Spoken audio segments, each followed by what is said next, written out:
করিম,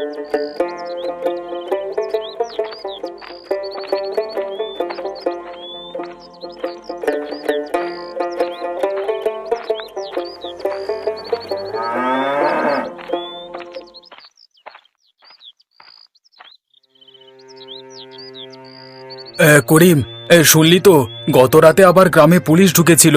গ্রামের সকলে খুব ভয় পেয়ে আছে রে। হ্যাঁ শুনেছি, কিন্তু এসেছিল কেন? আসবার কারণ কি কাউকে কিছু বলেছে?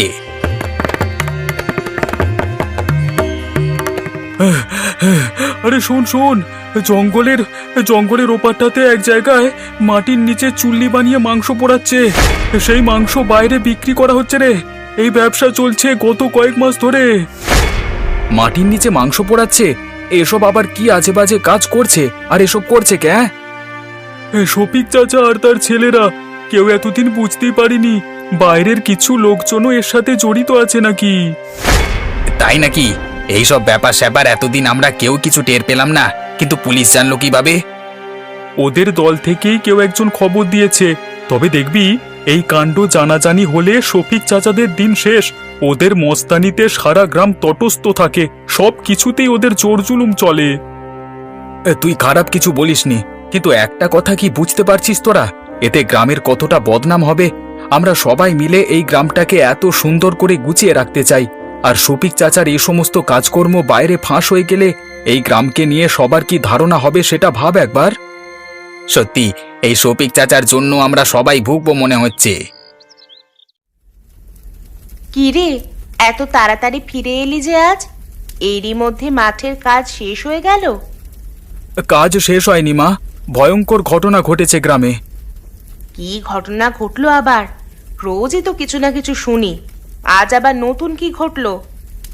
জানো, আমাদের গ্রামের পাশে জঙ্গলটাতেই মাটির নিচে মাংস পোড়ানো হচ্ছে। কি বলিস? কিসের মাংস? কারা করছে এসব? শফিক চাচা আর তার ছেলেরা নাকি করছে।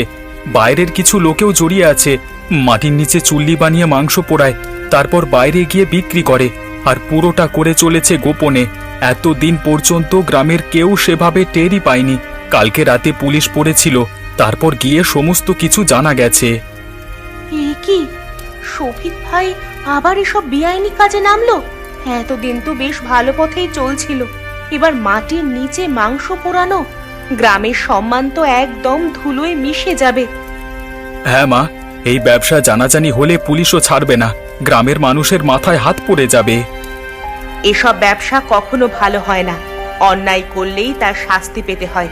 আমি এতদিন ভাবছিলাম শফিক ভাই হয়তো বদলে গেছে, এখন তো দেখছি কিছুই হয়নি। এই পুলিশের ঝুট ঝামেলায় গ্রামের কতজনকে যে ভুগতে হবে তার কোনো ঠিক নেই। শফিকের পরিবারও হয়রান হবে। ওর ছেলেটার বয়সই বা কতটুকু? খুব চিন্তা হচ্ছে রে রফিক।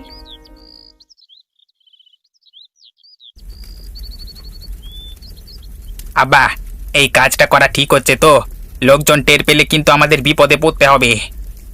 তুই শফিকের ছেলে হয়ে এত ভয় পাচ্ছিস কেন? কেউ কিচ্ছু জানবে না, সব গোপনেই থাকবে। কিন্তু পুলিশ গ্রামে আসছে বলে শুনেছি, যদি কিছু জানতে পারি? পুলিশ আমাদের কিচ্ছু করতে পারবে না। আমার হাতে সব বড় বড় লোকজন আছে। পুলিশ যদি কিছু জানতেও পারে, সবকিছু সামলে নেওয়া হবে। তুই চাপ নিস না। কাজ তো ভালোই চলছে, কিন্তু শুনলাম গ্রামের কিছু লোক নাকি সন্দেহ করছে। হ্যাঁ, ধুর, এসব কথায় কান দেওয়ার মতো ফালতু সময় আমার হাতে নেই। এসব নিয়ে মাথা ঘামালে চলবে না। আমি সব দেখছি। কোন পুলিশ এসেছিল আমি দেখে নিচ্ছি এদিকটা। তোরা বেকার বেকার ভয় পাস না, কাজে মন দে। আর এই গ্রামের লোকজন সব এক একটা ছাগল। এই শফিকের হাতের পুতুল ওরা। ওদেরকে নিয়ে ভাবিস না। আমার কোনো ক্ষতি করবার মতন ওদের ক্ষমতা নেই। আব্বা, তবু আমাদের একটু সাবধানে থাকা উচিত। কদিন গন্ধটা তো বেরোয়, লোকজন এসব নিয়ে সন্দেহ করছে। বেকার বেকার ঝুঁকি নিয়ে লাভ কি? ঠিক আছে, সামনে একটা বড় পার্টি আছে, তাদের মালগুলো সাপ্লাই করে দে আগে, তারপর না হয় এসব কদিন বন্ধ রাখবো। গ্রামের অবস্থা তো ভালো যাচ্ছে না। পুলিশও আজকাল খুব ঘোরাঘুরি করছে। কিছু একটা চলছে, সবাই টের পাচ্ছে। মুকুল ভাই, আমরা সবাই সবকিছু জানি। গন্ধটাও তো পাচ্ছি নাকি? ওরা মাটির নিচে চুল্লি বানিয়ে মাংস পোড়াচ্ছে। এভাবে চলতে থাকলে গ্রামে তো এবার পুলিশ ক্যাম্প বসবে। গ্রামের মেয়ে বউরা ভয়ে তো এবার বেরোতে পারবে না। কিন্তু আমরা কিছুই তো করতে পারছি না। শফিক চাচার মতো লোক জড়িয়ে আছে, বড় বড় লোকও আড়াল থেকে সাহায্য করছে বলে শুনেছি। আর কতদিন এভাবে চলবে? গ্রামের ইজ্জত নষ্ট হচ্ছে। আমি বলছি শোনো, আমাদেরই কিছু করতে হবে। পুলিশ যদি জানতে পারে আমাদেরও সন্দেহের চোখে দেখবে। ঠিকই বলেছিস রফিক, কিন্তু শফিকের বিরুদ্ধে দাঁড়ালে আমাদেরও কিন্তু বিপদ। নিশ্চিত ওর লোকজন আমাদের ছাড়বে না। শফিকের মাথার উপর সব বড় বড় লোকজনের হাত আছে। আমাদের উচিত সবাই মিলে একসাথে কিছু করা। এভাবে চুপ করে বসে থাকলে কিন্তু হবে না। কিন্তু সাহসের অভাব সবার, কেউই শফিকের মতো লোকের বিরুদ্ধে যেতে চায় না। আমরা কি করব? আচ্ছা, এক কাজ করলে হয় না? পুলিশের কাছে তো খবর আছে, পুলিশ শুধু জানে না যে এই কাজটা আসলে কে করছে। আমরা তো সবকিছু জানি। আমরা গিয়ে যদি পুলিশকে জানাই, পুলিশকে সাহায্য করলে পরবর্তীতে পুলিশও নিশ্চয়ই আমাদের সাহায্য করবে। এতে হয়তো কাজ হতে পারে। একবার পুলিশ যদি আমাদের সঙ্গ দেয়, তাহলে শফিকের লোকজনও আমাদের কোনো ক্ষতি করতে পারবে না। এই ব্যবসা আর কতদিন চলবে মিলন? পুলিশের গাড়ি দেখেছিস? তোর আব্বার ওপর আমার কিন্তু একটুও ভরসা নেই। ওকে নিয়ে আমার কোনো ভয় নেই, কিন্তু তোর জন্য আমার খুব ভয় লাগছে। আমিও ভয় পাচ্ছি আম্মু। আব্বা তো বলে কিছু হবে না, কিন্তু আমার ব্যাপারটা একদম আর ভালো লাগছে না। এর আগেও আব্বাকে আমি না করেছি এসব ব্যবসা করতে, আব্বা কোনো কথাই শোনে না। তোর আব্বাকে কি আমি কম বুঝেছি? সে তো বোঝার পাত্রই নয়। অন্যায় কাজের ফল একদিন সবাইকে ভোগ করতে হয়, কিন্তু আমার চিন্তা যে তোকে নিয়ে। একবার যদি পুলিশের খাতায় তোর নাম ওঠে, কি অবস্থা যে হবে তোর বুঝতে পারছিস? আজই আব্বার সাথে কথা বলবো। এই ব্যবসা চালানো আর সম্ভব নয়। কানা ঘুষো শুনতে পাচ্ছি, গ্রামের লোক যেন নাকি আমাদের বিপক্ষে চলে গেছে। দেখ, কথা বলে যদি তোর আব্বাকে বোঝাতে পারিস এই ব্যবসা বন্ধ করা খুব প্রয়োজন, নয়তো আমাদের পুরো পরিবার ধ্বংস হয়ে যাবে। আল্লাহ, মানুষটার মাথায় কি আর কোনোদিনও বুদ্ধি শুদ্ধি কিচ্ছু আসবে না? তোমার দয়ায় তো কম টাকা পয়সা নেই, তাও লোকটা লোভ যায় না। আমার ছেলেটাকে তুমি দেখো আল্লাহ, তার আব্বার অন্যায়ের ফল যেন আমার ছেলেটাকে না ভুগতে হয়।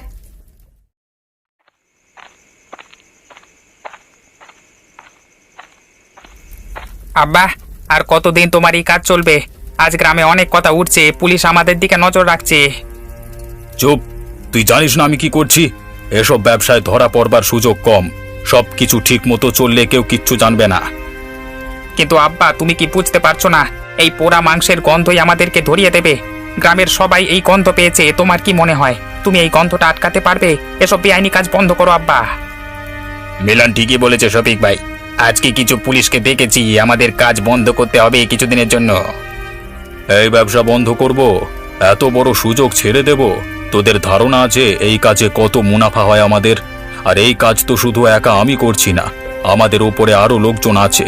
তোদের কি মনে হয় আমি এই কাজ বন্ধ করতে চাইলেও তারা বন্ধ করতে দেবে? তোরা অযথা ভয় পাচ্ছিস, পুলিশকে আমি সামলাতে জানি। আব্বা, তোমার উপরে যারা আছে তাদের কিন্তু কেউ চেনে না, কিন্তু সবাই জেনে গেছে তুমি এই কাজের সাথে জড়িত আছো। তোমার সাথে আমিও আছি। পুলিশ যদি ধরতে আসে আমাদের ধরবে, আর গ্রামের লোকজন আমাদের বিরুদ্ধে সাক্ষী দিতে কিন্তু পিছপা হবে না আর। আম্মুর কথা একটু চিন্তা করো আব্বা। আমাদের যদি পুলিশ ধরে নিয়ে যায়, আম্মুর কি হবে? রহিমের কি হবে? আমরা ছাড়া তো ওদের আর কেউ নেই। আর এই গ্রামের লোকজন সবাই আমাদের উপর এতটাই ক্ষেপে গেছে যে আমরা চলে গেলে ওদেরকেও এই গ্রাম থেকে বের করে দেবে। হ্যাঁ বাবারে, একবার ভেবে দেখো আব্বা। দেখছি কি করা যায়। স্যার, আমরা একটু বড়বাবুর সাথে কথা বলতে এসেছি। বড়বাবু ভেতরে মিটিং করছে, এখন দেখা করা যাবে না। স্যার, আমাদের বড়বাবুর সাথে দেখা করাটা খুব প্রয়োজনীয়। দয়া করে একবার দেখা করতে দিন। একবার গিয়ে বলুন আমরা এসেছি। কোথা থেকে এসেছো তোমরা? আমরা ছাতিমপুর গ্রাম থেকে এসেছি। একটা গুরুত্বপূর্ণ বিষয়ে ওনার সাথে কথা বলতে চাই। খুব বিপদে পড়ে এসেছি এখানে, দয়া করে আমাদের দেখা করতে দিন। ঠিক আছে, বসো ওখানে, আমি খবর দিচ্ছি। বললে তোমাদের ভেতরে যেতে বলবো। মুকুল চাচা, আমরা এখানে এসে ঠিক করলাম তো? শফিক চাচা যদি খবর পেয়ে যায়, বা এই অফিসার যদি শফিক চাচারই লোক হয়ে থাকে? এটার সম্ভাবনা বিশেষ নেই, কারণ যে কবার গ্রামে পুলিশ এসেছে উনিই ছিলেন, আর উনি তো এখানে নতুন এসেছে। আমার মনে হয় না শফিক এখনো একে হাত করতে পেরেছে। যাও তোমরা, স্যার ডাকছেন ভেতরে। কি হয়েছে, কি বলতে চান আপনারা? স্যার, আমরা জানি আপনি গ্রামের বেআইনি ব্যবসা সম্পর্কে সমস্ত খবর পেয়েছেন। আমরা সবাই এ নিয়ে খুব ভয়ে আছি। তার মানে আপনারাও এই ব্যবসার সাথে জড়িত? না স্যার, এই ব্যবসাটা যার সেই লোকটার ভয় আছি। কে সে? শফিক, শফিক ইসলাম। আমরা বেশ কিছুদিন ধরেই বুঝতে পেরেছিলাম। তারপরে যখন আপনারা গ্রামে 2-3 বার টহল দিলেন, তখন আমরা নিশ্চিত হয়েছি শফিক মিয়া এই ব্যবসাটার সাথে জড়িত। শুধু এই ব্যবসা নয়, ওর ওর আরো অনেক বেআইনি ব্যবসা আছে আমরা জানি। জানেন যখন এতদিন খবর দেননি কেন? ভয় স্যার, শফিক চাচার বেশ কিছু পোষা গুন্ডা আছে, দিনে দুপুরে ওরা খুন করে দিতে পারে। সবারই তো প্রাণের ভয় আছে, তাই না স্যার? তাহলে এখন এখানে এসে খবর দিলেন যে? স্যার, এর আগে যতজন পুলিশ এখানে ছিলেন তাদের প্রত্যেককে শফিক চাচা হাত করে রেখেছিল। আপনি প্রথম যে ওই গ্রামে বেআইনি ব্যবসা ভাঙার জন্য টহল দিয়েছেন, তাই ভাবলাম আপনাকে এসে সব খবরটা বলে দিলে পরবর্তীতে আপনি নিশ্চয়ই আমাদের সাহায্য করবেন। ঠিক আছে, আপনাদের যা জানানোর আছে সবটা খুলে বলুন, আমি দেখছি আপনাদের কিভাবে সাহায্য করা যায়। আজ রাতেই পুলিশ আবার গ্রামে আসবে। এবার হয়তো শফিককে নিয়ে যাবে। পুলিশ যদি গ্রামে এসে আবার তল্লাশি করে, পুরো ব্যাপারটা জানাজানি হয়ে যাবে। জানাজানি হোক, পুলিশ শফিককে ধরলেই সব শান্ত হয়ে যাবে। এই ব্যবসা বন্ধ করতে হবে। বাকিরা তারপর কি করবে সেটাই এখন দেখবার। আমাদের যা করণীয় আমরা তো করে এলাম, বাকিটা সময় বলবে। গ্রামের মানুষ সবাই ক্ষেপে আছে। শফিককে তো কেউ পছন্দ করে না।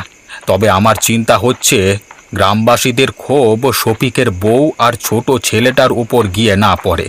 ওই বেচারির কোনো দোষ নেই। শফিক ওর ওপরেও কম অত্যাচার করেনি। চাচিকে আর রহিমকে আমাদের বাঁচাতেই হবে। শফিক চাচা দোষ করেছে, পুলিশ তার শাস্তি দেবে, কিন্তু চাচি তো কোনো দোষ করেননি। সঠিক জায়গায় যাচ্ছি তো? আপনারা সঠিক জায়গা চেনেন তো? খবরটা সঠিক তো আদেও? আপনারা নিশ্চিন্তে থাকুন, খবর পুরোপুরি সঠিক। দেখুন, আমরা আগেই সন্দেহ করেছিলাম, তবে এত বড় বল কাজটা চালাচ্ছে সেটা ভাবতে পারিনি। আজ ওদের ধরে ফেলতেই হবে।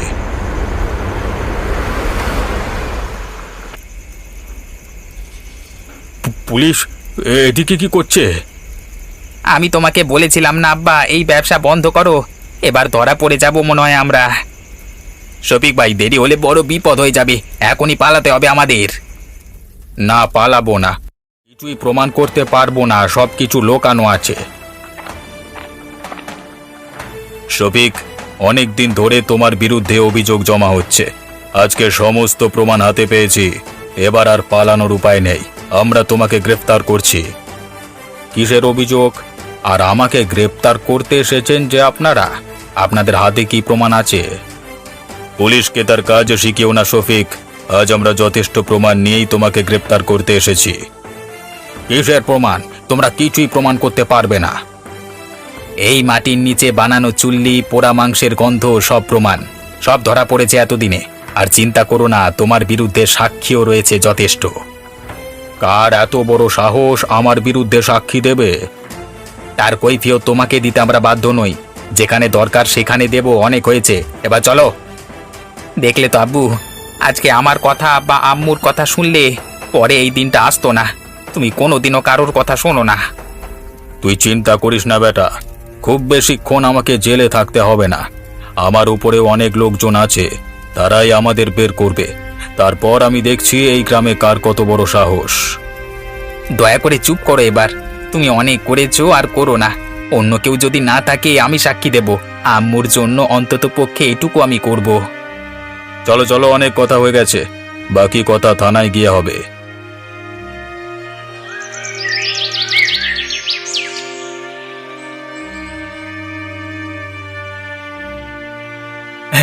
যাই হোক, শেষমেশ শফিক আর তার দলবল পুলিশের হাতে ধরা পড়ল।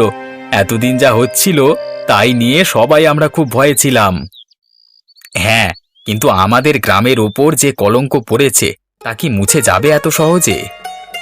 কলঙ্ক মুছতে সময় লাগবে, কিন্তু অন্তত এখন শান্তি ফিরে আসবে।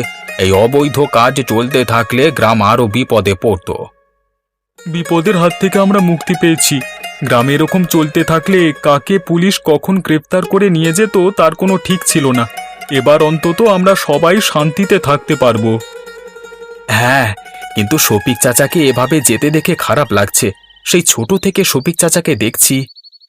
লোভ মানুষকে অন্ধ করে দেয়। তো কিছু বললাম, কিন্তু তোর আব্বা শোনেনি, আর সবাইকে নিয়ে গেল পুলিশ। আমাদের কি হবে এখন? আব্বু তো আমাদের কথা কোনোদিন শোনেনি। ভাইয়াও তো অনেকবার চেষ্টা করেছিল আব্বুকে বোঝাতে, সেও পারিনি। আমাদের ওপরও গ্রামের লোকজন সবাই ক্ষেপে আছে। আল্লাহ জানে আমাদের এই গ্রামে আর ঠাঁই হবে কি না আদেও। মা, আমাদের যদি এই গ্রাম থেকে বের করে দেয়, আমরা কোথায় যাব, কি করব, কোথায় থাকবো? জানি না রে রহিম, তোর আব্বুর অন্যায়ের শাস্তি এবার মনে হচ্ছে আমাদেরকেও পেতে হবে। এই গ্রামের ওপরেও তো তোর আব্বু কম অন্যায় করেনি। শফিক ভুল করেছে, কিন্তু তার পরিবার তো কষ্টে আছে। তাদের কিভাবে সাহায্য করা যায় তা ভাবতে হবে। সাহায্য করব মানে? শফিক মিয়ার জন্য আমাদের গ্রামের এত বড় বদনাম হলো, তার পরিবারকেও আমাদের এই গ্রাম থেকে বের করে দিতে হবে। একমাত্র তাহলেই আমাদের গ্রামের বদনাম ঘুচবে। একদম ঠিক বলেছ। শফিকের এক ছেলেকে নিয়ে গেছে, কিন্তু আর এক ছেলে তো আছে এখনো। ওদের যদি গ্রাম থেকে বের না করে দেওয়া হয়, তাহলে এবার ছোট ছেলেটাও এই একই ব্যবসায় নামবে। চুপ করো তোমরা। শফিক দোষ করেছে, তার জন্য আমরা তার পরিবারকে শাস্তি দিতে পারি না।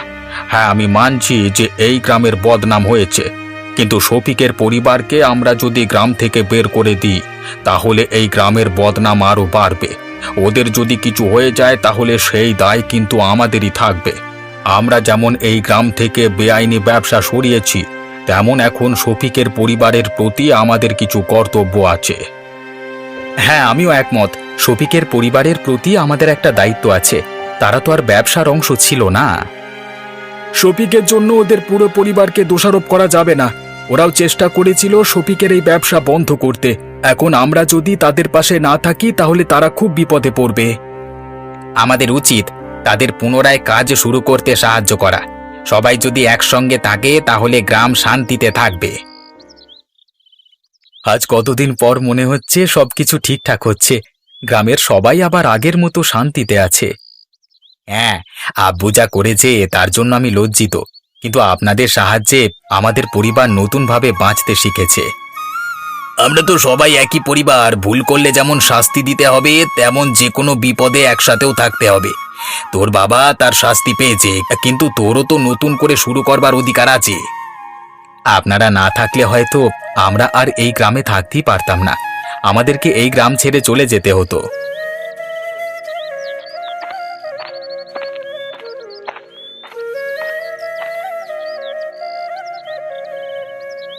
কি গো মুকুল চাচা, তুমি এখন এখানে? দেখতে এলাম তোরা সব ঠিকঠাক ভাবে কাজ করছিস কিনা। সব ঠিক আছিস তো রহিম? সব ঠিক আছে তো? সব ঠিক আছে। এত সব ঘটনার পর গ্রাম আবার শান্ত হয়েছে। লোভ আর অন্যায় মানুষের জীবন কতটা বদলে দিতে পারে, সেটাই শফিক প্রমাণ করে দিল। ঠিকই বলেছ চাচা। কিন্তু আমরা সবাই মিলে কাঁধে কাঁধ লাগিয়ে যদি কাজ করি আর একসাথে থাকি, তাহলে আর কোনো অন্যায় এই গ্রামে কিন্তু ঘটবে না। ঠিকই বলেছিস। এখন থেকে সবাই মিলে গ্রামকে রক্ষা করতে হবে। আমিও আপনাদের সাথে আছি।